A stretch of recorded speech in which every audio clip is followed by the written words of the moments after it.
It's Shayla, the Speaking Beauty, and welcome back to my channel. So I wanted to come to you guys today with a SLP Q&A video. I'm looking at my notes and I've written down a whole bunch of questions. I did get some of these questions from another SLP grad student's video, so I will link her channel below. I don't want her to think that I stole any of her videos, but being that she answered questions about her program, which is totally different from my program, I thought that it would be good to answer some of those questions from my point of view. So, what program are you doing? So, I am a SLP grad student. I go to Tennessee State University online for their Master's in Speech and Hearing Science program, and I do the distance education portion.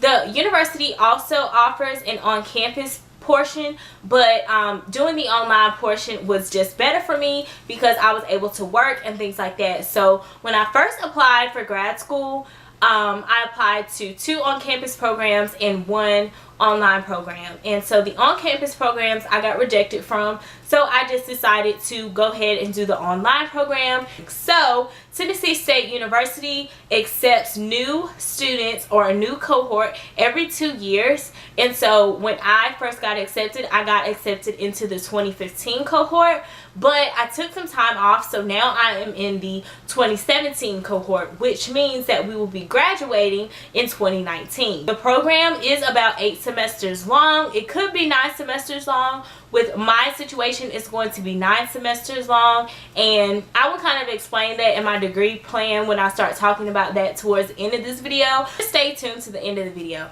but I want to go ahead and get started on the questions. There will be a link in the description box for the frequently asked questions from the university's website, so I will link that down below just in case you have any questions on anything that I did not touch on in this video. Are you responsible for finding your own clinical placement?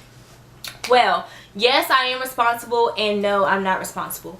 The first 2 clinical placements that we have are on Tennessee State University's campus, which is in Nashville, Tennessee. So we do have 2 on-site practicums, and that means 2 trips to Nashville. So even if you live in California, you will still be obligated to come to Nashville for those clinicals every summer. The first summer's clinicals is about 3 to 4 weeks, and the second clinicals is about 6 to 7 weeks that second summer. Is it harder to learn online? I believe that it is harder to learn online because you have to be more disciplined and more focused and just more eager to learn the material when somebody is not in your face during class. I feel like the online format is good for some people and it's not good for others, so you just have to find what fits best for you. And if an online program allows you to work and study at your own pace and turn in assignments when you want to turn them in, as long as it's by the deadline, then that may be the right solution for you. Do we have recorded lectures? Yes, we have recorded lectures,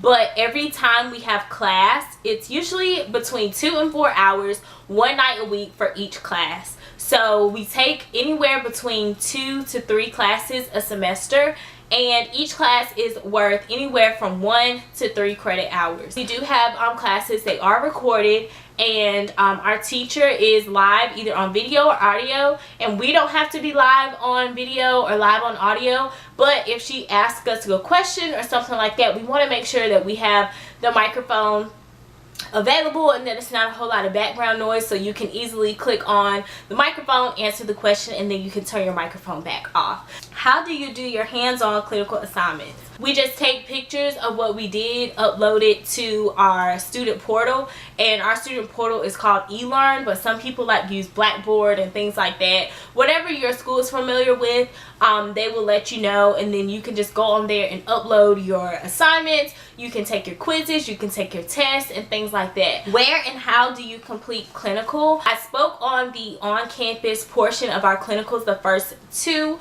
portions of our clinicals out of 5. The 3rd clinical and the 4th clinical will kind of be together within the same school year. We do a school placement at a public school, and it can be any school that's within your vicinity. You get to pick up to 3 choices of school districts that you would like to work for in your area, and then the school contacts the district, sets up a contract, and then you work for free to, you know, fulfill your clinical expectations. The fifth clinical that we have is a medical placement, and it can either be in a clinic, an skilled nursing facility, a nursing home, a hospital, whatever medical based experience that you can get. We do have to all have clinical hours in the Big 9, and we need 400 hours to graduate. That does include the 25 observation hours that you get at the undergraduate level, and then you need 375 to complete your graduate program. Some people in my program do not have an undergraduate degree in speech language pathology where they were required to get the 25 observation hours. So some people come a few days early and just do 25 hours of shadowing before we start our summer camp. So the program does make sure that you get all your hours. Even if you didn't have that 25 hours in undergrad, you can still fulfill your clinical hour requirement. How many hours a week dedicated to the field? Okay, so I do work a little around 40 hours a week as a speech language pathology assistant. So my contract ends on June the 1st. I'm currently working at a public elementary school, and I'm working at an outpatient clinic for speech language pathology. And we also have physical therapists, occupational therapists, and a nurse there. So I work 2 days a week at the clinic and 3 days a week at the school. That is outside of anything that I have to do with school. Like, that's not connected with school at all. So on average, I could say that I spend about 10 to 15 hours on my schoolwork, in class, and writing notes, going over lectures combined. I should probably spend more hours on that, and I feel like I can dedicate more hours this summer because I'm not going to be working. So that will allow me more time to focus on my studies and things like that. But I will also have to include the hours that we are doing in the clinic Monday through Friday. No, I think we have Fridays off. So Monday through Thursday, we're going to be in the clinic. I would say maybe about 30 hours a week, and then I will try my hardest to put 20 hours a week towards my studies, because outside of clinic, like I said, I'm still going to have 2 classes. I'm going to be taking advanced audiology and voice disorders, so pray for me, you guys, because this summer is about to get real. How do you make yourself stay focused for the online classes? Some things that have helped me stay focused is to keep a quiet environment. Go ahead and set up an area where you live, or go to the coffee shop where you know that nobody is going to distract you and mess with you, and where you can get peace, because it's a lot easier to listen to the lectures just out loud versus plugging in your headphones and listening to it and trying to tune out all the other noise. I just find it's easier when you have peace and quiet, if you have a candle going or something, aromatherapy associated, to kind of just get you in that mood and in that zone. Do not turn on a relaxation candle or sleepy time candle or anything like that, because the lectures can get super boring. So you just want to make sure that you just set the mood, and then you can stay focused. Also, allot time in your schedule, in your to-do list every single day, to dedicate at least 1 or 2 hours to either reading, re-listening to your lectures, or taking more notes.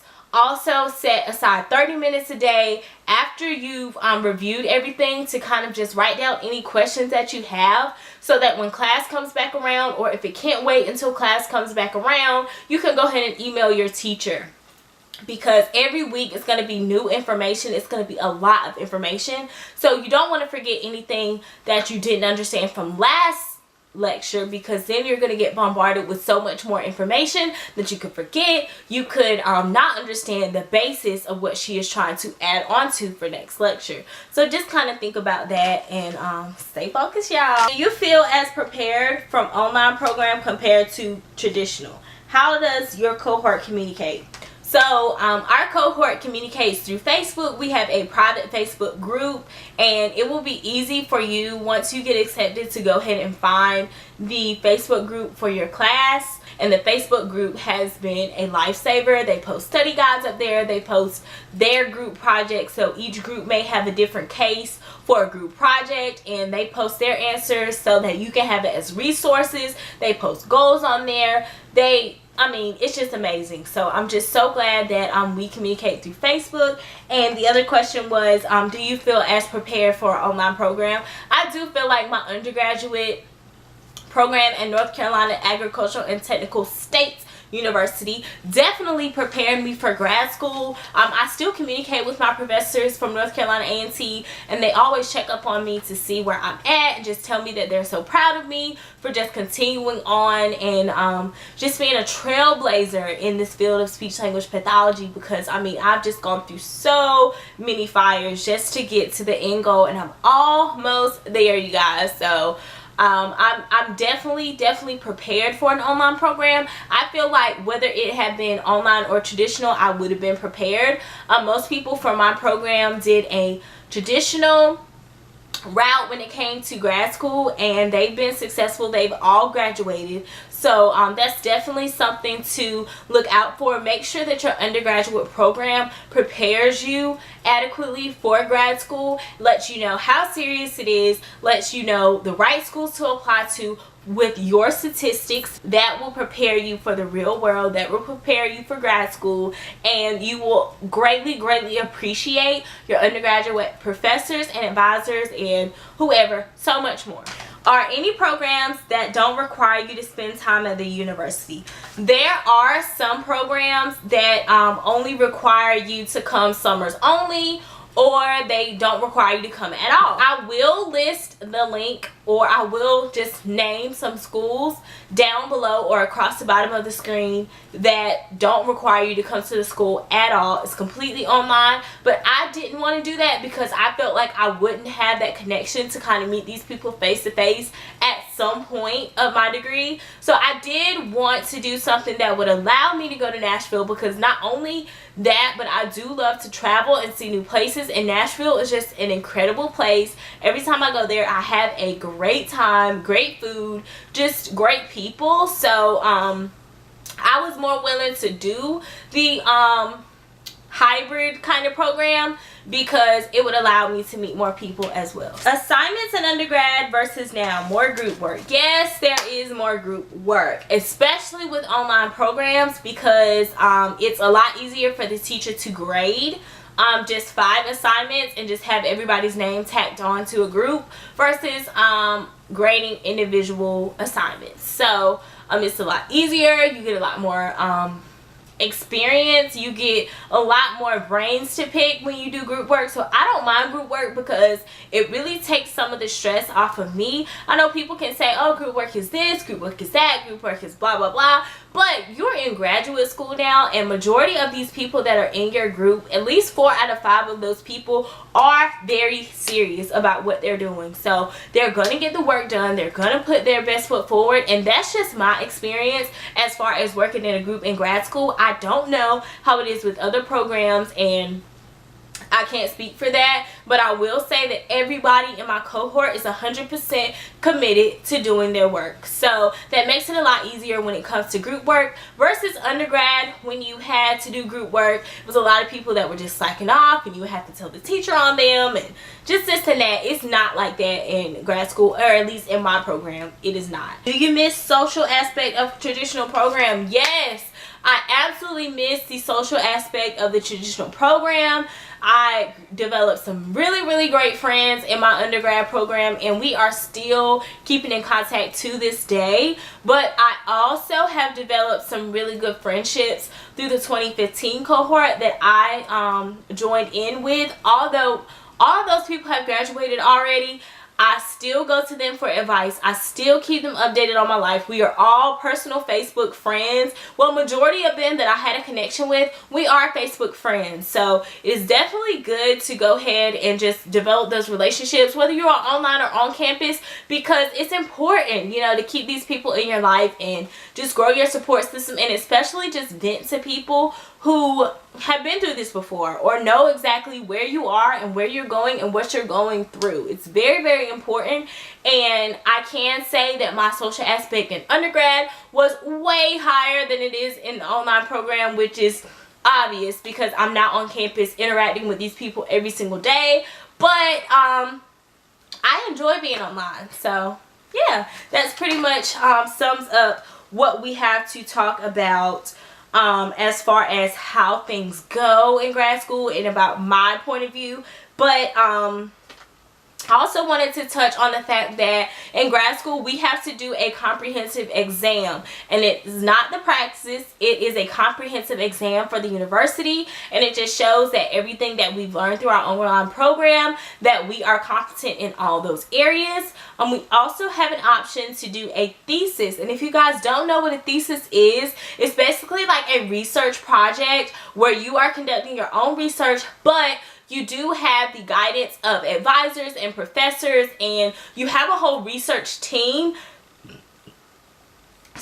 of people that have already done research before, and that can kind of help you if you are looking towards going the academic or the doctoral route in speech language pathology. And I would absolutely love to be a professor in speech language pathology, but you have to have your doctorate. So a stepping stone for me that I've decided to embark on through the rest of my grad school journey is to go ahead and write a thesis. So I'm going to be talking to my professors about this during the summer and seeing if I can get a research team together so that I can go ahead and start on my thesis and be done by the time I graduate. So I need to come up with a research question, a research topic, a research team, and it's a lot that goes into writing a thesis. I think the normal thesis is around 20 to 40 pages. Don't quote me on that because I'm not sure. It could vary based on your topic, based on your background research, based on your studies and things like that. So don't quote me when it comes to that, but I know that I'm going to have to at least write a 20-page paper when it comes to this. But I'm totally ready. I'm totally have decided what I want to do, and I definitely want to go back to school eventually to become a professor at the university level. So I know that just going ahead and doing this thesis will help me. I'm not sure if I will still have to do the comprehensive exam, being that I'm doing a thesis, because we have like an either or policy, but I still may be required to do the comprehensive exam, which is totally fine because that will prepare me to do the praxis. When it comes to graduating with your master's in speech language pathology, you need to have your praxis, and this is an exam that will, if accepted, will allow you to have your certificate of clinical competence by ASHA, who is our governing board, and that is the American Speech Language and Hearing Association. So ASHA is something that is recognized nationwide, and usually when you get your certificate of clinical competence, they call that your C's. So in order to get your C's, you have to pass the praxis, you have to finish your clinical fellowship year, which is a 9 to 12 month period after graduation where you are getting hands-on clinical experience. It's like a residency. So yeah, girl, it's a lot, but I will be graduating next December 2019. I am super happy. I hope you guys enjoyed this video. Let me know if there were any questions that I did not touch on, and I will be sure to answer those questions down below. Give this video a huge thumbs up so I can know that you like these kind of videos, and I will see you guys in the next one if you subscribe so you can see what my next upload will be. Alright guys, I'll talk to you later. Bye.